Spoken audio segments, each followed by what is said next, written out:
Hello, hello, hello. Today I've decided I'm going to be ranking all of the current champions in WWE. Now, you might notice Brutus Creed isn't a champion, and Stacy Keibler is not champion. Why are they on here? Well, I could only find this 2K23 roster placement list, so I put everybody who's not a champion up here, and they didn't have Channing, Stacks, Lorenzo, or Chelsea Green on the roster, so I picked these two because they kind of look like those two. Just pretend this is Channing Lorenzo and pretend this is Chelsea Green. Just to preface this video. Now, a few rules before I get in. These are mostly for tag teams. Rule number one, I am only looking at their current title reigns. So, Rey Mysterio is in the Hall of Fame. He's incredible. But is this U.S. title reign Hall of Fame worthy? We'll see. Also, for Roman Reigns, he's been champ for so long. But, as WWE champion, we won it at 38. But, his first few reigns were really bad. So, how does this one stack up, right? Another one, if this is for tag teams. If there's one tag team member who's better than the other one, I'm going to try not to make it, obscenely different. If I've thought that Sami Zayn was an amazing champion and Kevin Owens was a bad champion, I wouldn't do that. I would maybe say that they're both solid. I would try and find an average for them and put them as a tag team in that section. So if I thought one was 2 and one was 4, they'd go in the middle. But one was 1 and one was 4, maybe they'd be, at the end of pretty good or at the top of solid. Something like that. So now let's get into the champs. So we're going to start with the worst championship currently, the Women's Tag Team Championships. Now, I don't like that that's the worst title, but it is. If only there was a good division. Caden Carter and Katana Chance. Anyways, so Chelsea Green and Piper Niven, she is champion, are the current Women's Tag Team Championships, and I have no clue why this is even a thing. I don't know.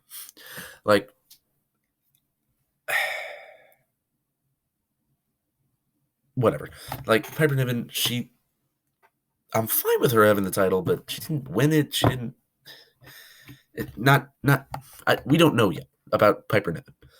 But Chelsea Green is a pretty solid champion. Honestly, she's even pretty good because she's entertaining, she's funny, she's decent in the ring, she's very good on the mic. So, according to what I said earlier, we're going to say that combined, they're on the lower half of solid. Now, do I think that Piper Niven is a solid champion when they haven't defended the title once as champions? No, but we're just going to put them as a tag team. So, next up is the NXT Tag Team Championship. Champions. I keep saying championships. Anyways, champions. Tony D'Angelo and Channing Stacks Lorenzo. I think that the family, that's their stable name, is really fun. It's entertaining. They are good champions. They finally took the belts off Gallus, who aren't very entertaining. They're really good on the mic, good storytellers. I like a lot of stuff about them. I do. I would say that I don't know how many times they've defended the title. I don't watch NXT as much as I do the main roster. I should, but I'm normally doing a lot of stuff on Tuesday nights. So I'm going to put them next to these two in solid champions because they're entertaining. They're cool. So I'm cool with them. All right, Kevin and Sami. This might be a bit of a controversial opinion. I don't think they're very good champions. I think that about another one of the people on this list. You'll see later. But they don't really defend the titles against anybody except the Judgment Day. They don't. They're great on the mic, but they don't appear on TV much unless it's for a promo. like a short promo that's interrupted by some of the Judgment Day, and then they have a match, and then there's interference or whatever. Like, the very least, defend the titles against Imperium, Street Profits, Viking Raiders, Alpha Academy. All those people are reasonable people to defend the titles against, but nah. I'm pretty sure that other than the Judgment Day, their most recent title defense against non-Judgment Day people was against Pretty Deadly before Money in the Bank, I think. Now, maybe I'm wrong, but that's what I'm pretty sure it is. So let me look on Cage Match. So we're going to look at in a TV show and pay-per-view, in a tag team match, submit. All right. So let's see. When was the last time they defended against somebody that was not the Judgment Day? Okay. So, okay, Judgment Day. Yeah,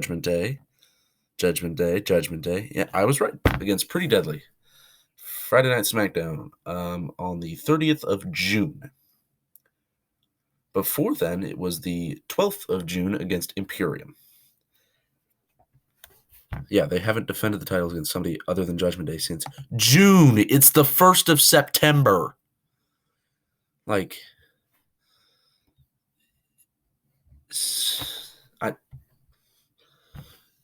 it's disappointing. I'm disappointed. I'm going to put them in not great champions. Okay, now I will say they do defend the titles against not Judgment Day on house show circuits, but whatever. I don't care about house shows unless I'm there. Anyways, on to the singles titles. We have Noam Dar and the NXT UK Heritage Cup. I don't like it. I don't like the cup. It's a good looking title? Question mark. Shiny prize for being good. Shiny prize for being good. It's a good looking shiny prize for being good. And I think Noam Dar, he's kind of entertaining when he holds it. He's not amazing. Again, I don't really watch NXT, and when I do, the UK Heritage Cup is the bathroom break match. So, like, I could say, oh, this is the RWW glue bottle championship. I'm the champion. Like, that doesn't make any sense. It's a glue bottle. Like, a big cup isn't a championship.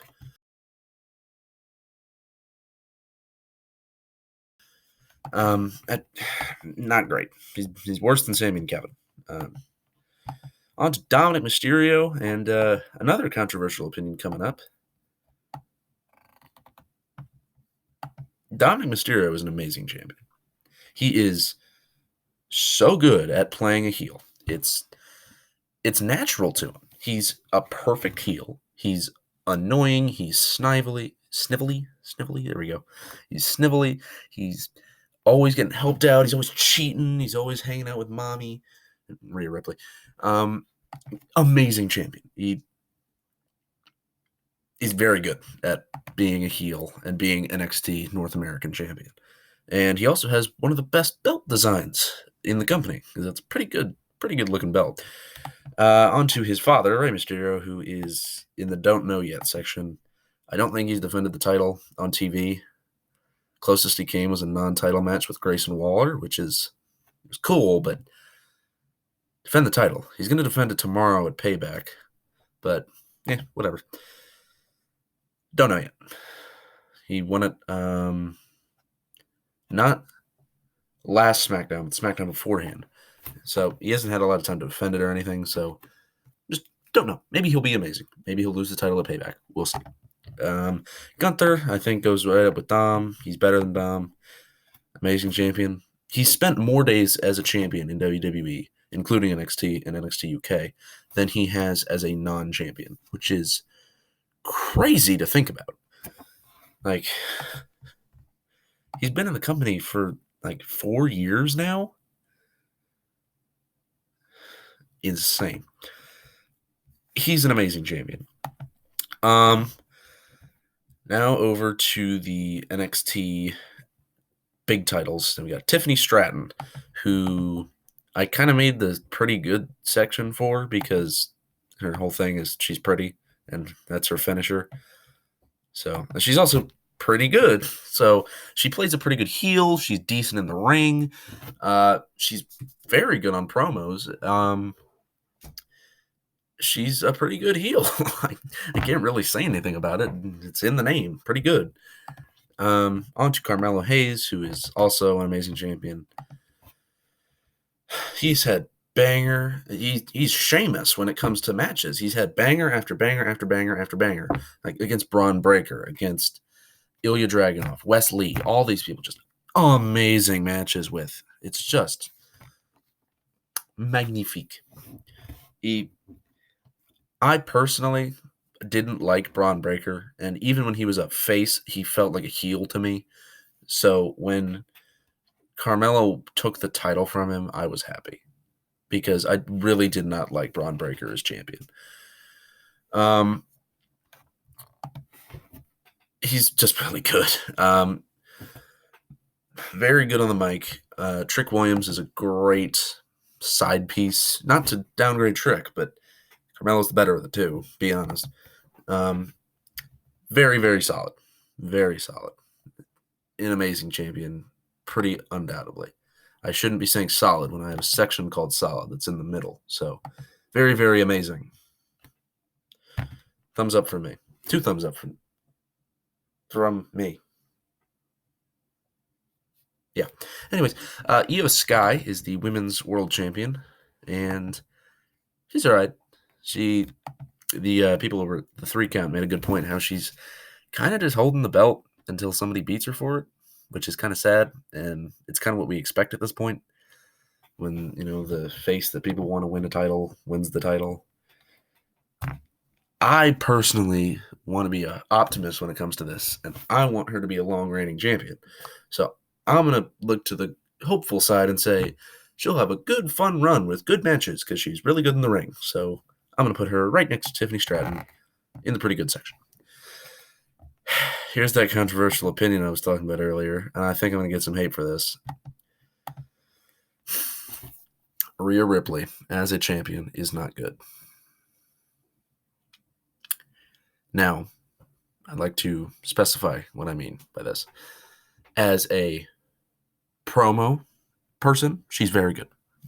Nothing wrong with her promos. She's good. She's helping advance the Judgment Day storyline. All that stuff. Amazing. Very good. She has had 0 matches with anybody who we thought, oh, maybe we'll beat Rhea Ripley as champion. The one time that could have happened was at WrestleMania, but she wasn't champion, so that match doesn't count. It only counts after she won the title. So it was a great match, don't get me wrong, but it wasn't during the title reign. So that's out. That doesn't count. And that was her best match of this. From WrestleMania to now, it's been her best match. The closest we came to seeing her lose was Zelina Vega at Backlash, maybe one of Natalia's matches, but Zelina Vega. Raquel has the only chance, maybe, of winning the title from her. Rhea's going to hold that title until Mania, most likely, but we'll see. I think she's in the not great section. Seth Rollins, I think, hops up to pretty good. He would be an amazing, but I think the way that he defends the title makes it feel like he's only holding that belt. Like, the way he holds it, it feels like a mid-card title. Like, a normal way that he ends up defending that title on an episode of weekly television is, oh, I'm doing a promo now. Judgment Day music hits. You versus me right now. And he defends the title, and he beats whoever comes out. Or a 6-man tag team match to main event Raw. I still hate that. Anyways. And it just feels like a mid-card title. It doesn't feel like this is something that should be main eventing pay-per-views. Now, I will say, the feud with Shinsuke is making it feel like a main main event title now that the Bloodline storyline's kind of taken a bit of a back seat. But it still doesn't feel like the biggest belt in the second biggest belt in the company. For that reason, he's on the brink of amazing, but he's not there yet. All right, and the moment you've all been waiting for, Roman Reigns. I know you can't see his picture. Let me scroll a little bit. There he is. Can you see him? You can see his eyes. It's cool. Anyways, Roman Reigns is certainly a champion who has held a title for a very long time. I made some titles over here. So he's been holding these for quite a while now. I need to learn how to hold them right, though. So it should be like this one here, this one here.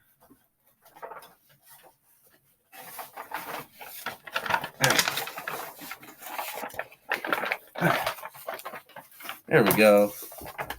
He's been holding these titles for quite a while. Yeah, I made these. They're mine. Actually, my sister beat me for one of them. So she's been WWE champion for a few days now. We have matches every once in a while. But I digress.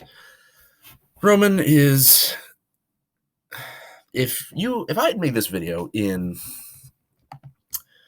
2021, Roman would be probably like right here or right here. That's where he would be. That's most likely where he would be. If I had made this video in 2022, he would probably be in the same place. He would be right there. Now, like,